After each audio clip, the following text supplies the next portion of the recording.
Nigeria is ready to partner with a friend so that we have a very robust security operation. President Tinubu nudges France to treat Nigeria as strategic partner, engages President Macron on proper Africa's development.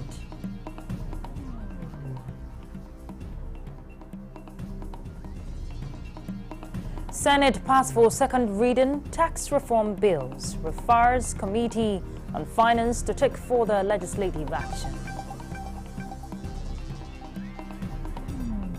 Our government remains steadfast in its commitment to pursue these goals. Nigeria commits to global agenda on gender rights, invest in education for the girl child.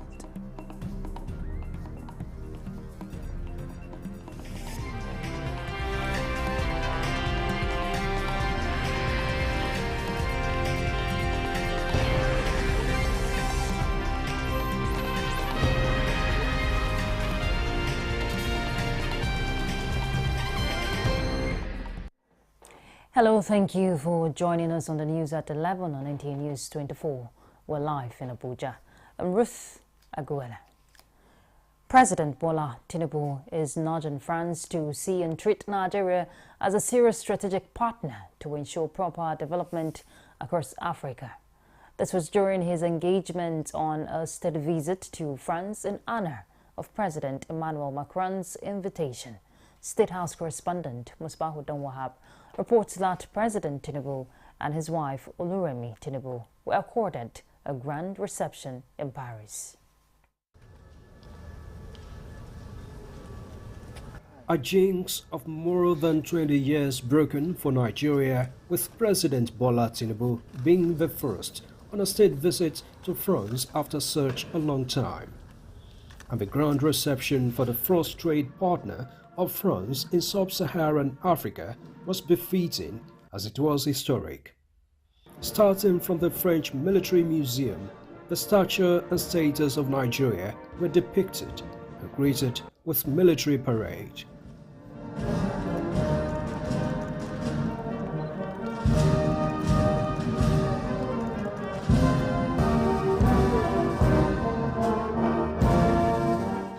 Following that was another reception at Élysée Palace, the French presidential villa.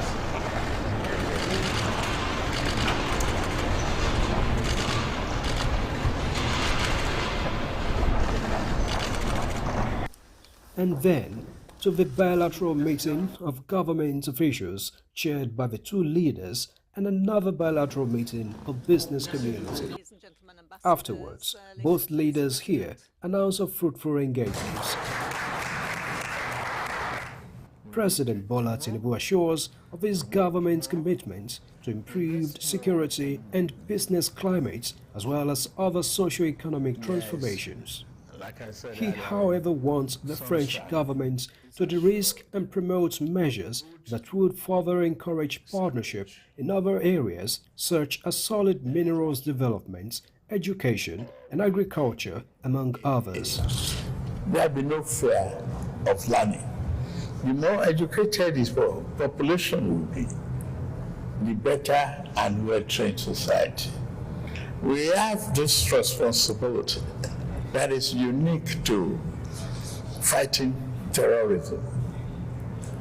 And no matter how much you invest in other African countries, you don't take Nigeria for a serious country and a partner in your crusade, you won't achieve the results.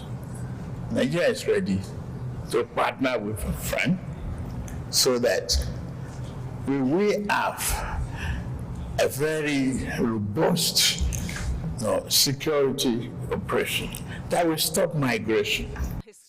For President Macron, various reforms in Nigeria have gained the attention of the world and is committing his government toward making Nigeria a greater partner. And with the President and his ministers, we have defined several new lines of actions for investment of French companies in Nigeria, of course in the energy sector and also in the sector of rare metals and critical minerals, which are so necessary for the development of new technologies and in particular new decarbonized industries. First Lady Oluremi presented some Nigerian traditional gift to the French president and his wife. In the end, the two leaders are apparently fulfilled and sure of greater cooperations, more mutually beneficial. From Paris, Musbah and Wahab, Nta News.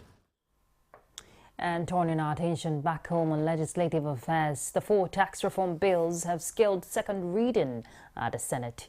The proposed tax-related legislations are the Nigeria Tax Administration Bill, the Nigeria Revenue Service Establishment Bill, the Joint Revenue Board of Nigeria Establishment Bill, and Nigeria Tax Bill. National Assembly correspondent Lami Ali reports. Simplified. The Senate's leader, Okoyemi Bamidele, led the debate on the general principles of the tax reform bills transmitted by the federal government for consideration and passage. Embedded in the bills are provisions to ensure uniform tax administration in Nigeria and equitable distribution, where states are proposed to collect 55% of VAT, while basic items like food, electricity, medicine, educational and pharmaceuticals fall under tax exemption. Contrary to misrepresentations in the public domain, apparently owing also, we must admit, to lack of adequate sensitization. These bills contain innovative and people-oriented proposals as part of government's deliberate fiscal and tax reform measures to cushion the effect of ongoing broader economic policies, such as the removal of subsidy on petroleum products, renewed efforts to implement cost-reflective electricity tariffs in the power sector, and etc. on Nigerian citizens. My problem with the bills, I've said one, that is the timing. Number two, the issue of derivation. When it is referred to the appropriate committee, especially at the third reading, all the gray areas and areas of concern by Nigerians and some concerned citizens should be addressed appropriately at that level. The Governors Forum and traditional rulers are free to come and ventilate their opinion as to the pros and the cons of the bill before the public hearing. In terms of giving Nigeria a legislation that will carry every sector of this country, we will do it. President of the Senate, while referring the bills to the Senate Committee on Finance for further legislative action, said all concerns will be addressed. All the concerned groups in the country must be invited, the CSOs, the NGOs, and all concerned Nigerians, so that at the end, before it comes back here, for us to do further consideration clause by clause, Nigerians would have had the opportunity of making inputs. He also read 2 communications from President Tinubu seeking confirmation of appointments of members of the Police Service Commission and those for a Code of Conduct Bureau. Meanwhile, Senate has held a valedictory session in honor of the Second Republic President of the Senate, late Senator Joseph Wise, who died in November 2021. In Cross River State, he remains a legend. I don't think the generations after him have been able to break his records. He was a good example. Of course, that's why the president then, President Shehu Shagari, trusted him very well, had confidence in him, and decided to allow him to act as president. Senator Joseph Wise was appointed, was elected to the Senate at the age of 38, and possibly the youngest Senate president that we have witnessed. I must say adieu, my predecessor. May your soul rest in perfect peace. Late Senator Wise was the president of the Senate from 1979 to 1983.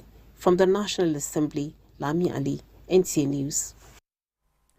The House of Representatives, in a related development, has resolved to continue consultations on the 4 tax reform bills presented by President Bola Tinubu to Parliament. Now, this resolution followed more than 2 hours of closed-door deliberations on the issues by lawmakers. National Assembly correspondent Nta News24 reports that the House also confirmed the appointment of Lieutenant General Olufemi Oluyede as substantive Chief of Army Staff. For the most part of Thursday's plenary, lawmakers were in executive session.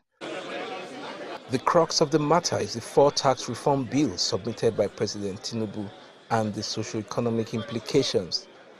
The bills are yet to be listed for second reading and debated in the House, but the leadership says consultations will continue among lawmakers. The agreement that we had in that section was to continue our conversation. So this conversation is going to continue on Tuesday, from now till Tuesday, when we will have a special section where we'll invite these resource persons to be here in the House to engage us. Thereafter, we'll decide which way to go. The House Ad Hoc Committee that screened Lieutenant General Olufemi Oluyede for the position of Chief of Army Staff gave a stamp of approval that was ratified at the Committee of the Whole. We questioned him on various issues, which included interagency synergy, civilian-military relationships. Our observation, sir, is that General Olatubosun Oluyede is fit and proper and gave a very good account of himself. Meanwhile, the House Committee on Constitution Review says it will hold zonal public hearings to get the inputs of Nigerians on about 161 areas of constitutional amendments being proposed. As a platform to consolidate ideas and strategies for achieving a robust local government framework. The committee is assuring Nigerians that all political parties and interest groups will be carried along in the constitution review process. From the National Assembly, Nta News24, Nta News. Nigeria and China are exploring strategic opportunities to further solidify their collaboration to propel Nigeria's economic growth while strengthening China's presence in the African market. Alika Okpanachi-Aruwa reports that from 2024, Nigeria-China, she's reporting from the Nigeria-China Economic Trade Expo in Abuja. The 2024 Nigeria-China Economic and Trade Expo, currently underway in Abuja, serves as a key platform for strengthening economic ties between Nigeria and China as both nations aim to enhance bilateral trade. As a major component of the Renewed Hope agenda, the agenda has also placed transportation infrastructure development on a top scale of priority. Through the exhibition and exchanges, we believe it can play an important role in further promoting the process of industrialization and agriculture in Nigeria. This long-term strategic framework prioritizes investment across key sectors, including but not limited to transportation, energy, water, and irrigation. For the Nigerian Exporters Hub, Next Hub, this collaboration with China is in line with its strategic vision of transporting Nigeria into a leading exporter of agro-commodities and services. We've successfully brought the buyer and seller together. And apart from that, we were able to bring people that can add value. Supported by sustained foreign investments, a key theme at the Expo is the need to diversify income streams through export-driven strategies, enabling more Nigerian businesses to earn foreign currency and contribute to the nation's economic stability. This is a very big opportunity for Nigerian businesses, for Nigerian farmers. Now, they are here in Nigeria to see what we have. As a media company, we have been bringing Nigeria and China so closer. Also, we encourage a lot of Nigeria local content. Through initiatives like this, Nigeria is working towards becoming a manufacturing and technological powerhouse with a focus on developing critical sectors such as agro-commodities, infrastructure, and transport.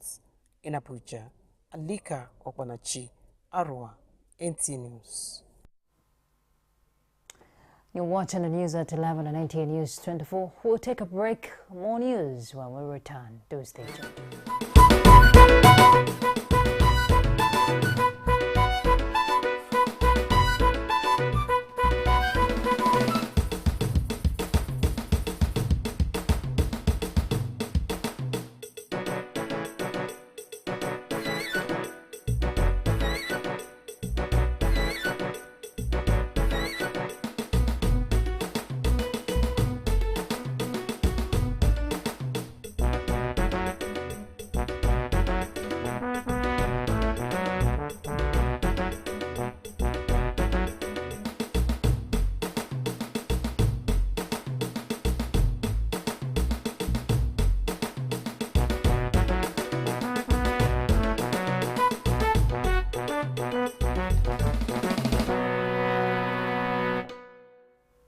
Thank you for staying tuned.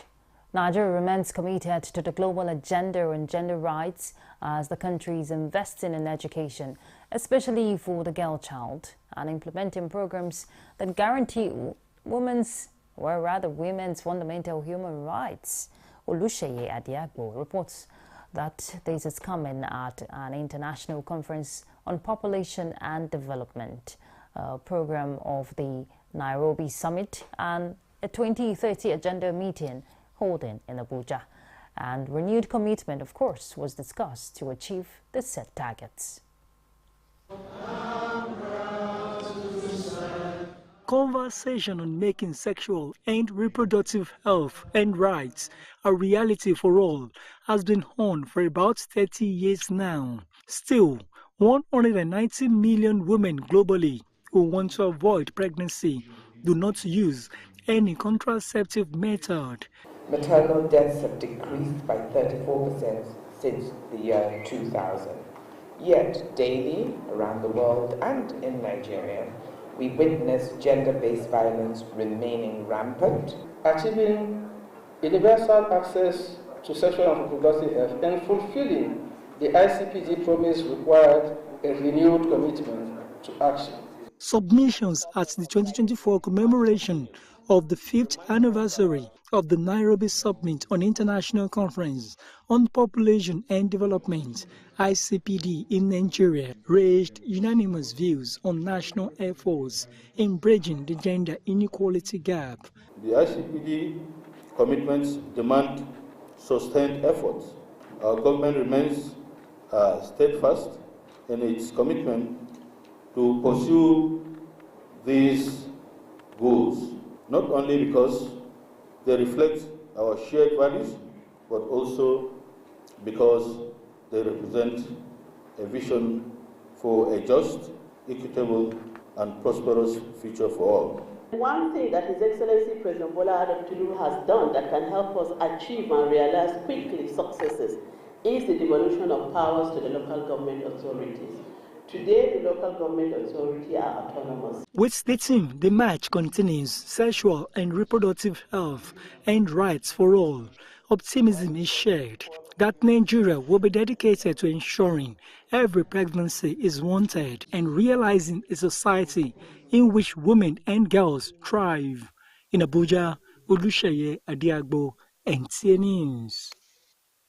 The Senior Special Assistant to the President on Special Needs and Equal Opportunities, Mohammed Abba Isa, has met with the Steering Committee to finalize plans for the upcoming 2024 International Day of Persons with Disabilities, geared towards promoting inclusivity, empowerment, and equal opportunities for persons with disabilities in Nigeria. Gufensha Zhongguai reports. The Office of the Senior Special Assistant to the President on Special Needs and Equal Opportunities is set to commemorate the 2024 International Day for Persons with Disabilities with a 2-day program. This initiative is part of our unwavering commitment to fulfilling the mandate given by His Excellency President Bola Ahmed Tinubu to prioritize the inclusion welfare and empowerment of persons with disability across the nation. This meeting with the steering committee is part of Muhammad Abba Issa's efforts to ensure a successful and impactful celebration which will bring together policymakers, duty bearers and advocates to deliberate on strategies for fostering inclusivity and empowerment for PWDs. We have invited Her Excellency Senator Oluremi Tinubu as Mother of the Day. She is mother of the whole Nigerians, but mother particularly to persons living with disabilities. In all that is being done, it is to not just make unnecessary noise, but noise that will have an impact. The event, scheduled to take place on December 2nd to 3rd, 2024, will feature an awareness walk, rally and advocacy symposium in Abuja. Gufan Shaji Ugwanyi, Nta News. Stakeholders in the building sector are refining scorecard that will form the foundation for actionable policy recommendations to advance decarbonization and resilience in the nation's environment. The tool, nationally determined contributions, is currently being developed with 5 pilot green building councils: Brazil, Colombia, Egypt, Nigeria, and the Philippines, alongside local stakeholders, including governments, to ensure nations are being bold on buildings in their NDC submissions and national policies. The NDC scorecard for sustainable building projects seeks to align Nigeria's building policies with the country's climate commitments under the Paris Agreement and global best practices. Material reuse are critical to enhance resilience and address environmental impacts. You can actually tell us what is the indicators or measurables that we can use to track the success of the policies in the years, in 5 years' time, 4 years' time, because introducing policies as well as making it effective is also part of NDCs. The main thing is even implementing this policy, identifying these policies and then implementing them. And before it can even be effective, it is what we do at the subnational level that we actually bring all of this into, that will enhance what we are doing. The report is a survey conducted among stakeholders from various sectors to assess the effectiveness of existing policies, identify barriers to implementation, and gather recommendations for policy improvement. The Asagba of Asaba, Obi Professor Epiphany Azinge, has received the staff of office as the 14th Asagba of Asaba. The staff of office was presented to him by the governor of Delta State, the Ogwa Uku Ahaba. Helen Dunku reports. It was a jubilant occasion as the staff of office is officially presented to Obi Professor Epiphany Azinge, confirming him as the Asaba of Asaba. He ascended the throne of his forefathers as the 14th Asaba of Asaba. The event followed the passing and burial of the 13th Asaba, the highly esteemed Professor Chike Edozie. Handing over the staff of office, the governor, Elder Sheriff Oboriwori, urged the new monarch to uphold peace and stability in Asaba, emphasizing that a peaceful environment is key to fostering development. I am fully persuaded that the kingdom of Asaba, under his leadership, will attain new heights in community development, peaceful coexistence, and enhanced government-community relations. The Asagba people are very special people. This is our capital. We will all support him as much as we can. I'm very grateful to the governor. Your Excellency, that was a touch of grace. I wish him a very long and successful reign.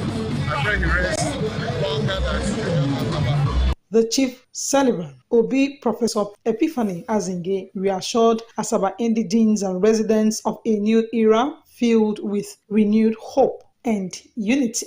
Several indigenes expressed admiration for the Asaba's wealth of experience and prayed God for more wisdom. In Asaba, Helen Dunku, Nta News. The Federal Road Safety Corps says it will henceforth prosecute any driver and fleet operator that is involved in a fatal road crash.